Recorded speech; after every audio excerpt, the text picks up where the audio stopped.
Hello and welcome to another episode of the Football Bank. Following on from the last episode where we looked at how you can use expected goals to analyze form and how that can reduce the element of unpredictability in football, in today's episode we're going to look at how to use seasonal and form data to predict the number of goals in an upcoming game by using a statistical theory known as the Poisson distribution. Now, it's quite heavy on the statistical side of football, but incorporating this approach into my football betting really took me to the next level, and it's the first thing I'll look at now when analysing games. Without getting too heavy into the statistical side of things, the Poisson distribution gives you the expected probability of a given number of events occurring within a fixed interval of space or time. So this is the natural distribution to apply to football, given we are looking at predicting the number of goals scored in a game, or 90 minutes. Now, it's not too difficult to set up the Poisson distribution, especially with the use of Microsoft Excel, which will do all the number crunching for you. The difficulty actually lies in defining the key input into the equation, which is expected goals. This is where the talent and experience of the bettor is put to the test, because the better you can get at defining expected goals for each team, then the more reliable the results from the Poisson distribution will be. For the sake of simplicity, I will use the standard approach to define expected goals, but remember, this is the basic approach, and any qualitative or quantitative data that you can feed into the value for expected goals to get a more accurate figure will produce better results. So, as always, we go with a real life example, and I'm going to take us to the end of game week 12 in the English Premier League 2021 season to 2022. So we'll have some seasonal data to rely on, and all of the teams have played the same number of games. Now, this isn't a requirement, but it will just make the setup and explanation of this approach easier. So the data points we need to start this are the number of goals scored and the number of goals conceded both at home and away for each team in the Premier League. After we've got this data, what you'll want to do is take that total. So the total number of goals, let's say that Arsenal have scored at home, and divide that by the number of games they've played at home. So the reason I chose the end of game week 12 is all of the teams here have played 6 games at home and 6 games away. So for each of the teams, we take the number of goals scored at home, the total number, and divide that by the number of games they've played. That gives us the goals scored per game of each team in the Premier League. We also do that again with the number of goals conceded. So we take the total number of goals conceded and divide that by the number of games played at home, and that gives us goals conceded per game. So we do that for all the teams in the Premier League, both at home and away. So away is obviously the number of goals scored away from home divided by the number of away games they've played up to that point in the season, whichever game week we're at.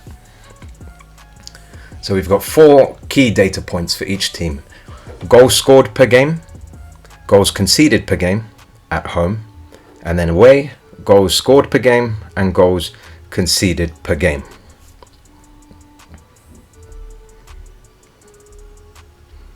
Now, what we want to do with all of these data points is to calculate the attacking strength and defensive strength both at home and away for each team. So to do that, the first thing you need to do is to calculate the average number of goals scored per game of the league at home and away, and the same again for the average number of goals conceded per game at home and away. After we've got this key figure here, the 1.51 goals scored per game, that's the league home average goals scored per game. You'll go through each team's number of goals scored per game, so in Arsenal's case, the 1.67 goals scored per game at home, and divide it by the league average of 1.51.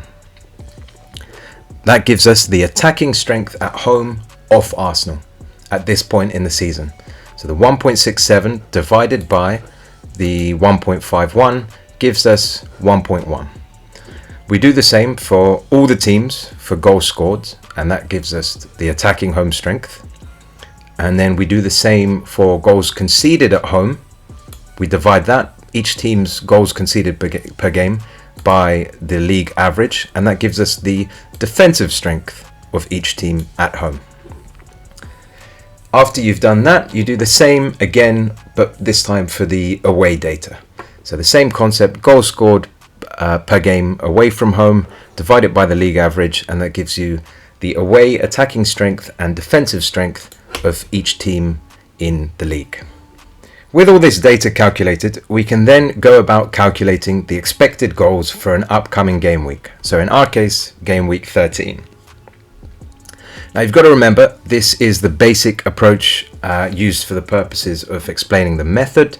There are other things you can do, so you can focus on form data instead of seasonal data. So, let's say we take the last 3 games at home instead of, in this case, what is the seasonal data. Or instead of looking at actual goals scored, you can look at expected goals. So that's where I spoke about the experience and the talent of the bettor really coming into play. And so, as I said, expected goals is the key input into the Poisson distribution. So it's very important that we can get that number as accurate as possible. We can then go about calculating the expected goals for an upcoming game week. We've set up our data for the Premier League season up to game week 13, and the upcoming game is Arsenal against Newcastle. So we pull in the attacking and defensive strength data for the home and the away team, making sure we point to the right areas in the table. So the home data sits in here and the away data sits here. Important thing to note, so the higher the attacking strength, the better the team is when compared to the league average. So Arsenal 1.1, they are doing quite well in terms of their attacking strength, their goals scored compared to the league average at home, whereas Newcastle compared to the league average of away goals scored per game are below average. And then the same again for defensive strength, but it's flipped around. So the lower the defensive strength, kind of counterintuitively, but the lower the defensive strength, the better the team is doing. So again, Arsenal are doing well compared to the league average, strong defensive record, and Newcastle not doing so great. And these numbers will actually feed into our expected goals number that you see below.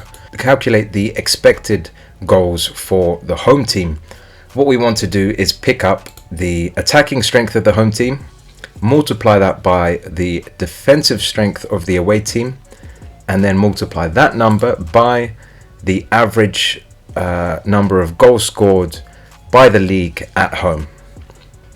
And that, if you take all those 3 numbers, will give us an expected goals for the home team, Arsenal, of 2.03. We then do the same for the away team, obviously picking up the opposite data sets. So we pick up the attacking strength of the away team, the defensive strength of the home team, multiply those together, and then multiply that number by the goals scored per game of the league average of goals scored per game away from home, which is 1.31. So there we have the expected goals of 2.03 for the home team and 0.64 for the away team. And now we've got our key input, we can actually develop and build the Poisson distribution table. What you'll see in grey along the top and the bottom is the actual number of goals scored by the home and away team.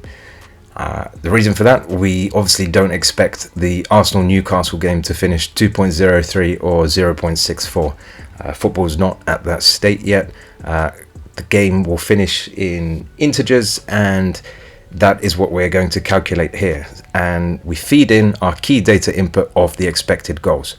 So along the top, we've got the number of goals scored by the home team, 0, 1, 2, 3, 4, and 5. And 5 actually encapsulates 5 or more goals. The reason being for that, it's quite unlikely that a team is going to score more than 5 goals, so we don't want to map out every single number. We just encapsulate 5 or more into one single figure. I know that doesn't quite apply in the case of Manchester City, who seem to be able to can put 5 past anyone, but For the cases of most teams anyway, we shouldn't be betting on Manchester City, as we've covered in other videos. The odds offered are not good and it's just too risky.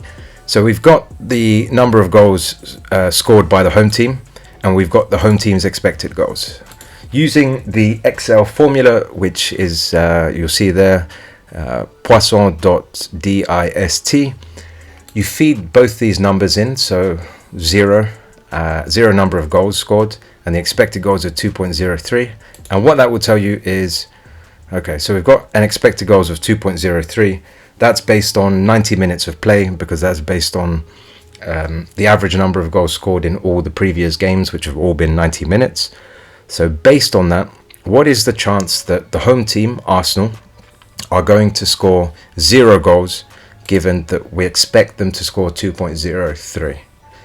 And there, if we feed those numbers into the Poisson distribution, we get a percentage of 13.19%. So we then do the same for each of the goals here. So for one goal, we feed the expected goals and the number 1 into the Poisson distribution formula, and that gives us a percent of 26.72. So there's a 27% chance that Arsenal are going to score 1 goal in this game. We do the same for all of the numbers, changing the variable here is the number of goals actually scored. And if we sum up all of these percentages, we should be covering all potential outcomes. You'll see there the sum of those percentages is 100%. So that's what we expect. We then do the same for the away team. So for Newcastle, their expected goals is quite low. So when we feed in the expected goals of 0.64 against scoring actually 0 goals, you'll see there the percentage is actually 52.89%. So it's quite likely actually that Newcastle are not going to score any goals in this game. We then do the same for all of the goals. So all the outcomes, 1, 2, 3, 4 and 5 or more goals. And that gives us a total of, again, 100%. So we're covering all of the outcomes.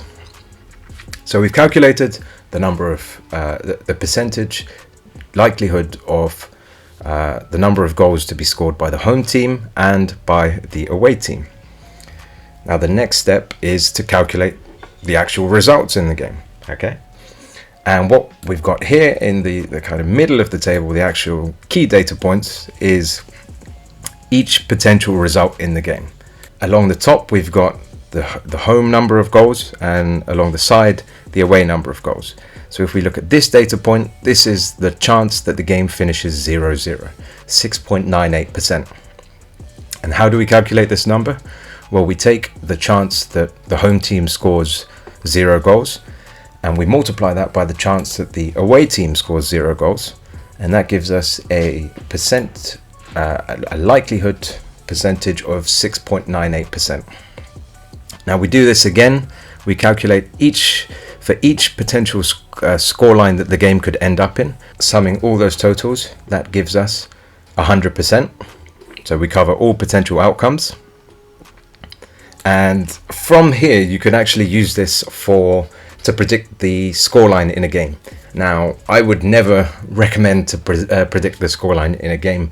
I think there's too much variability, and the odds offered are just not going to be worth it, given how unpredictable football can be. Here we're just trying to get an idea of which team is going to win and how many goals there are going to be in the game. I think predicting scoreline is quite risky.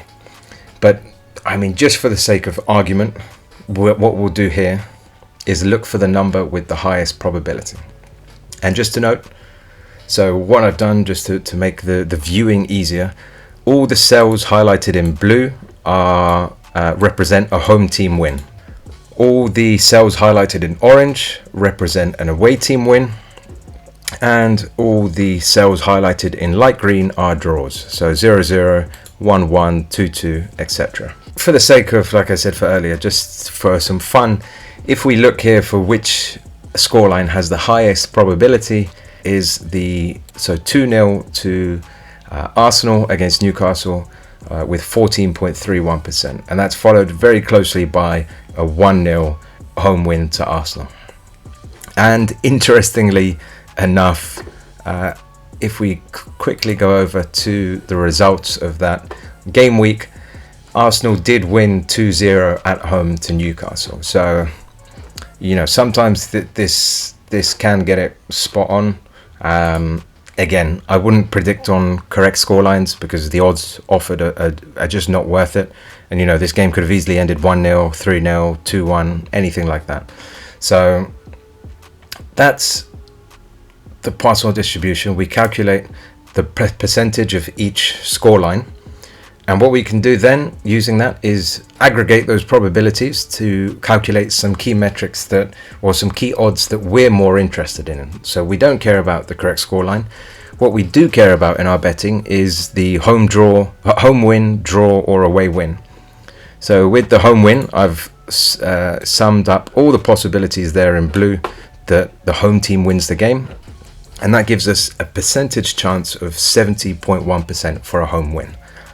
You do the same again with all the light green outcomes to calculate the percentage of a draw, and the same with all the orange outcomes to calculate the percentage of an away win. So the percentages are helpful, but I think especially when you want to compare against what bookmakers are offering, you want to convert that percentage into an odds number. So to do that, you take the percentage and you do 1 divided by the percentage. So you'll see there, 1 divided by 0.701, and that will give you the odds. So based on your own calculations, or this calculation from the Poisson distribution, the odds of an Arsenal win here are 1.43, the odds that you're calculating. Now this can be helpful. For example, let's say you go to the bookmakers ahead of this game and you see that the odds of this game are 1.7 for the Arsenal win, and you're calculating odds of 1.43. So you think that the odds of Arsenal winning the game are much higher than the bookmakers are predicting, and because of that, there's value in the bet. So some people would say, where you spot opportunities for value, where your calculations are kind of different to the bookmakers, to take those opportunities, and over the period of time, the law of averages, you should be making profit. Now you've got to consider as well that the bookmakers have a wealth of information available to them, so the reason their odds may be different are key players missing, suspensions, injuries, or any other factors that is not contained within the pure numbers that we're using here. But nonetheless, this can give you a good indication of who should win the game, depending on the quality of the input that you put into your Poisson distribution. So with that as well, you'd have seen that recently I've been getting more involved in over and under 2.5 goals betting. And the Poisson distribution gives you the perfect way to do that, rather than just having a guess at thinking, both these teams are quite attacking, I think there's going to be lots of goals in this game. This gives you quite a concrete way, based on seasonal or form data, to actually put a percentage and calculate some odds for whether there's going to be over or under 2.5 goals in the game. So again, you do the same thing here with over 2.5 goals. You add up all the outcomes where the number of goals is greater than 2.5, and you do the same for under 2.5, and then take 1 divided by that percentage to calculate the odds. Just for the sake of what you can do with the data as well, you can do the same with over and under 1.5 goals if that's a market that you're more interested in.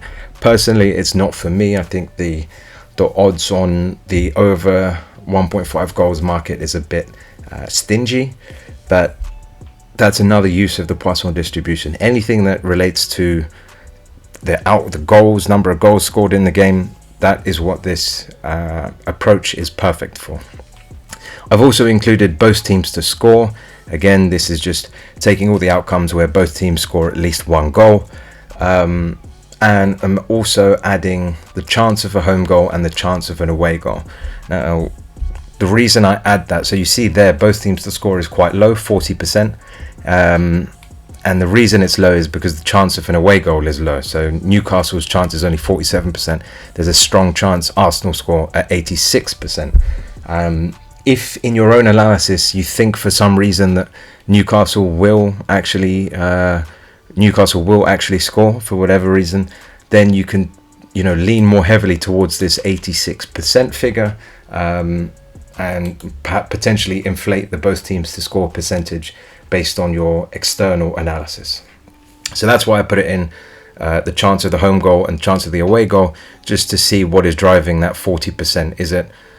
Is it the fact that both teams are unlikely to score, or is it one team is more likely to score and the other one is not? We've built the Poisson distribution based on the seasonal data. Now we'll look into game week 13.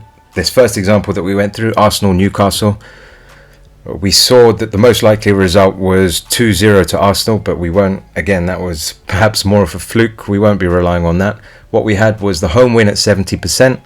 The over and under 2.5 goals was very inconclusive. I would have stayed away from this market. There wasn't any strong evidence.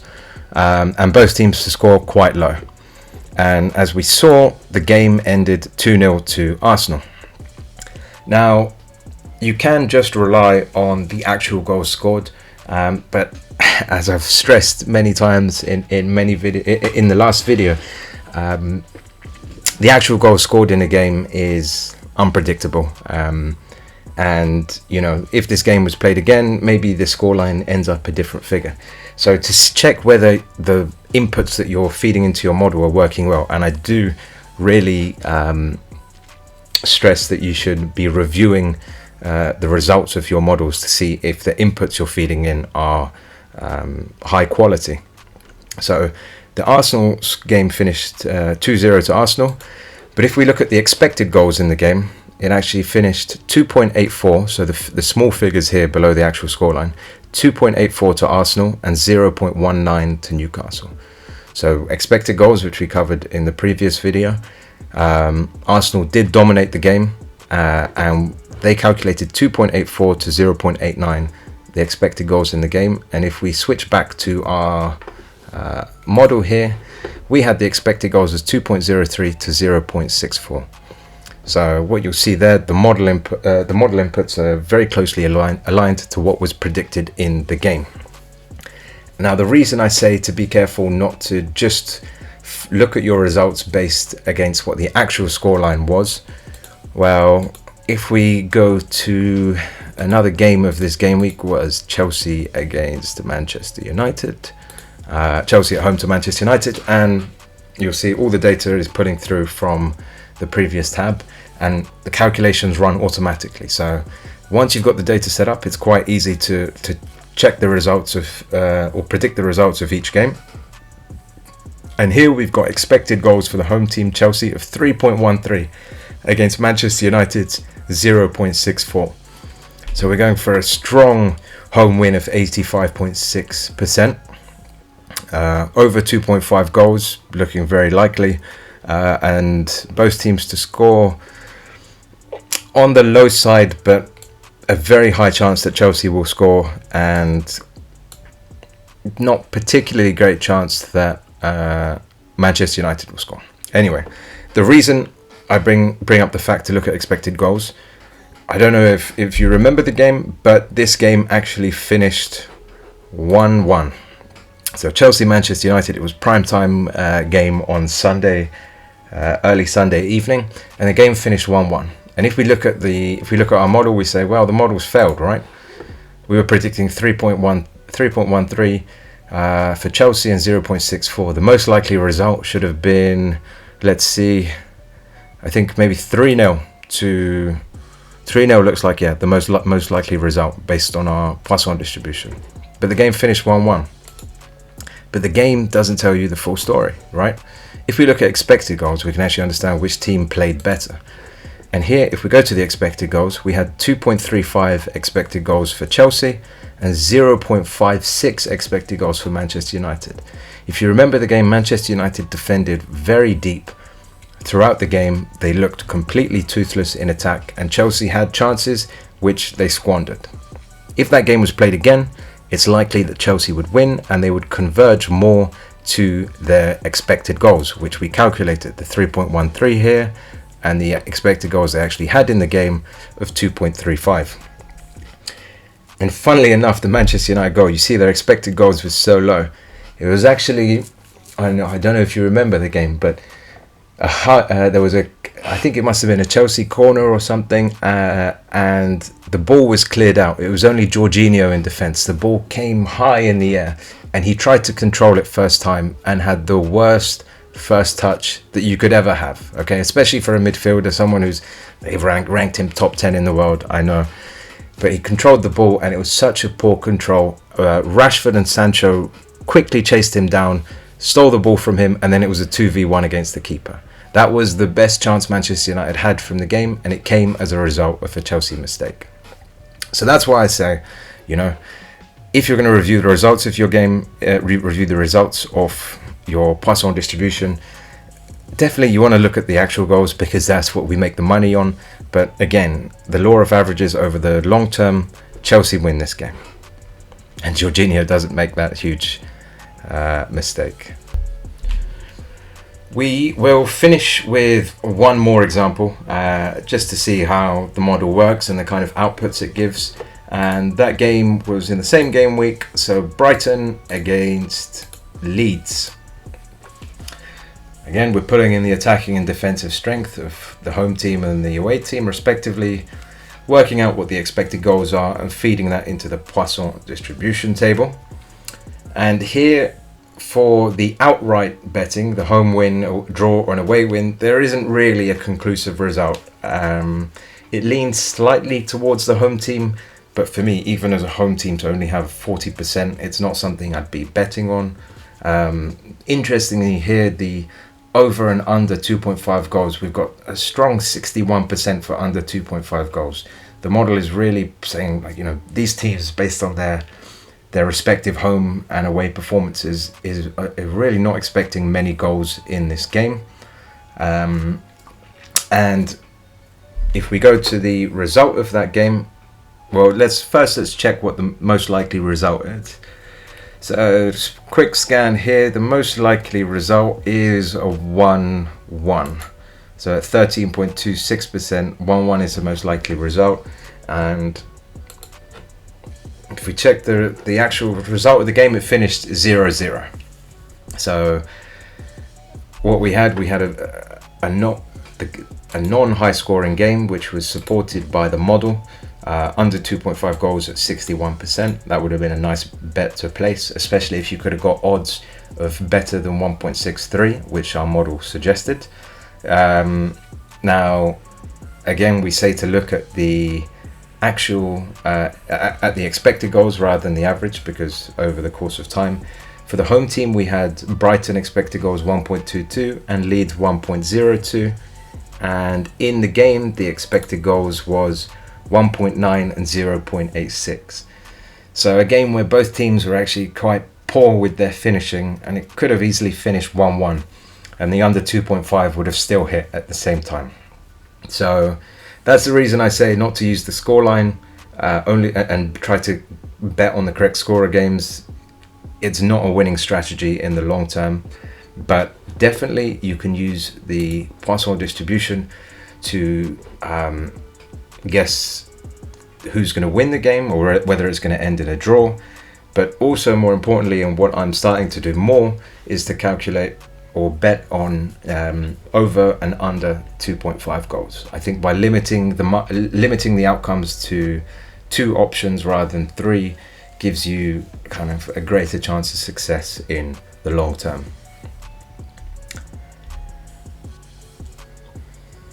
So that is the Poisson distribution. I said quite a heavy video on the stats, but I think you'll see, and I promise you, it's one of the best things you can do to improve your betting. And you've seen behind the scenes, there's a lot of data to feed in. So this was just a basic model on one league, and you've seen how many data sets we had to set up. And I can't stress enough, the model is only as good as the data you feed into it. Now, I maintain these data sets for most of the leagues across Europe so that I can use the Poisson on most of those leagues. And I bring you what I think are the most reliable bets. In the past seasons, I've been posting these to the Football Bank Instagram story, which you should definitely follow and make sure you have notifications turned on for, because I do post the bets in play So to make sure you get in at the right time for the correct price, you do want to make sure you get those notifications. But also an exciting announcement for the upcoming season. On the weekends, I'm going to start live streaming my betting sessions on YouTube. So make sure you've subscribed with notifications turned on, so you know when I start streaming, and hopefully we can make some money together, as well as discuss openly about betting strategies and which leagues and teams to target. So keep a lookout for further announcements on the streaming, and until the next video, goodbye.